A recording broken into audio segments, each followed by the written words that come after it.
On the 11th of September 1962, the 49-year-old Heinz Krug, owner of the Interhandelsgesellschaft MBH, disappeared in Munich. His Mercedes 300 SE was discovered 2 days later, a top-of-the-range vehicle available to only those on the very highest of salaries. Nothing more was ever heard from Krug. The German police said that they thought that Krug had been kidnapped by the Egyptian Secret Service. Krug was a lawyer, but he was also well versed in the export of dual-use technology, semi-finished products that could be used both civilian and military. His company supplied rocket components to Egyptian President Gamal Abdel Nasser. The Bonn government was quite aware of what Nasser could do with these rockets, and that he had former SS men working for him. It also knew that the components of the Egyptian rockets were quite simple, very similar to the Nazi German V2 weapons. However, the export of goods not subject to the War Weapons Control Act couldn't be stopped, nor could the employment of German scientists in Egypt. This was despite the fact that the relations between the German and Israeli Secret Service were good. They shared information, they assisted each other, and they even did joint shooting exercises together in Pulak in the Isar Valley. The Israeli government tried to frighten those Germans and others who were involved in the Egyptian rockets program, first with letters urging the technicians to return home, then with direct attacks. One of those attacks was on Arno Fritz Kurz Heinz Krug. He was born on the 16th of August 1913 in Moscow. His father was a middle school teacher and he attended the Oberrealschule in Waldenberg, today Wałbrzych, in Poland. In 1925 he was a member of the Jungstahlhelm, the Young Steel Helmet organization. Krug studied law in Innsbruck and Breslau. As a 19-year-old student, Krug joined the Nazi Party on the 1st of May 1933, membership number 1971204. Very many people joined the Nazi Party on that date, although most of them were older than Krug, and this was a way of getting on with one's career. It wasn't a belief in the Nazi Party. Why Krug should join? Maybe he believed in it, or maybe it had some material benefit for him. In 1936, he interrupted his studies to train as a pilot with the Luftwaffe. In 1937, he joined the National Socialist Military Academy. He went back to Breslau University whilst in the Luftwaffe. In 1938, he participated in the Deutsche Landsflug, a Germany flight, and in 1939 in the Mitteldeutsche Rundflug, the Central German sightseeing flight, perhaps is the best translation.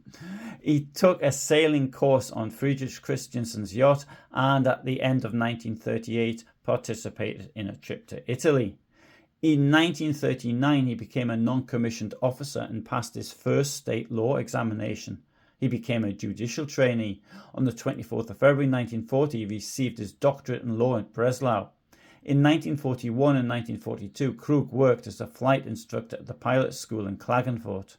He later worked at the Peenemünde Army Research Center on the German rocket program under SS-Sturmbannführer Werner von Braun. At the end of World War II, he turned down von Braun's suggestions that he go with a group of German rocket scientists to the United States.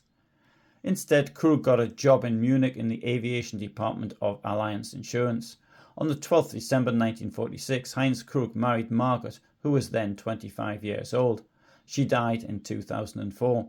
Their daughter Beate Krug was born in 1947 and their son Kai Rüdiger in 1951. In 1958, Krug became the managing director of the Stuttgart Research Institute for Jet Propulsion Physics. He took over from Eugen Sanger, who had previously been recruited by Nasser, but after just 2 months, at the request of the Federal Ministry of Transport, he stopped giving lectures in Egypt. Sanger was a prominent scientist who had already built the Traun rocket test site during the Second World War in competition with Peenemünde. After the war, he worked in France and then returned to Germany to set up and direct the Stuttgart institution. It was at the Research Institute for Jet Propulsion Physics that Krug got involved with the Egyptian rocket program, supplying materials and technology. His company, Intrahandelsgesellschaft MBH, was registered in the Stuttgart Commercial Register on the 14th of July 1960. In addition, Krug headed the Munich office of United Arab Airlines. Otto Skorzeny was born in Vienna, but his name comes from a Polish hamlet to the southeast of Gniezno, Skorzeny. Unlike Erich von den Bach-Zalewski, he didn't try to hide his Slavonic roots. He was said to be the most dangerous man in Europe. His commando raids were the stuff of legend, and above all, he's noted for the rescue of Mussolini in 1943. He was an Obersturmbannführer in the Waffen-SS and earned the admiration of Adolf Hitler. He mightn't seem to be the sort of person the Israeli Secret Service would want to do a deal with, but according to the Israeli newspaper Haaretz, they did. At first glance, it seems strange that Israel would use a man who was already considered a Nazi superhero, who, as a member of the Waffen-SS, could have been involved in the extermination of the Jews. However, realpolitik took over. For Israel at the end of the 1950s, the defense of the nation was more important than dwelling on the past. It was more important to get rid of the Egyptian missile program. The best defense against this was someone who was not only a top spy, but also knew the German developers. So the Israelis needed a Nazi, and they found him in Otto Skorzeny. The Mossad tracked Skorzeny down to Spain, where he was living with his wife. They assigned a couple to follow them, and their very first meeting ended in a showdown at the legendary agent's villa. According to Haaretz, Skorzeny allegedly pointed his gun at the two, saying, "I know you're from the Mossad and you want to murder me." The couple affirmed the first part of the statement, but rejected the second, remarking, "If we'd intended that, then you'd have been dead long ago."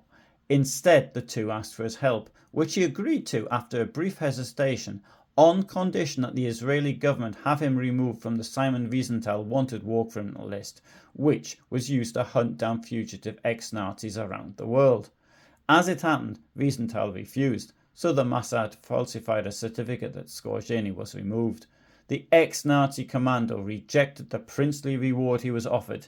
He allegedly said that he already had enough money. So why should Skorzeny want to work with the Mossad? Haaretz speculated that it may have been his unbridled thirst for adventure that led him to this step. Perhaps he also regretted his actions during the Second World War and wanted to make amends. Perhaps both. Skorzeny and Krug had a similar background. Both loved adventure and planes. Krug had been threatened by the Israelis and he may have been worried. Either he contacted Skorzeny, or it is more likely that Skorzeny made himself available to him. A meeting was arranged. Krug was taken to a forest, shot by Skorzeny, and the remains of his body, dissolved in acid, were buried. Skorzeny died in Madrid of cancer in 1975. His Israeli commanding officer allegedly also appeared anonymously at his funeral and witnessed his old comrades bid him farewell with the Nazi salute.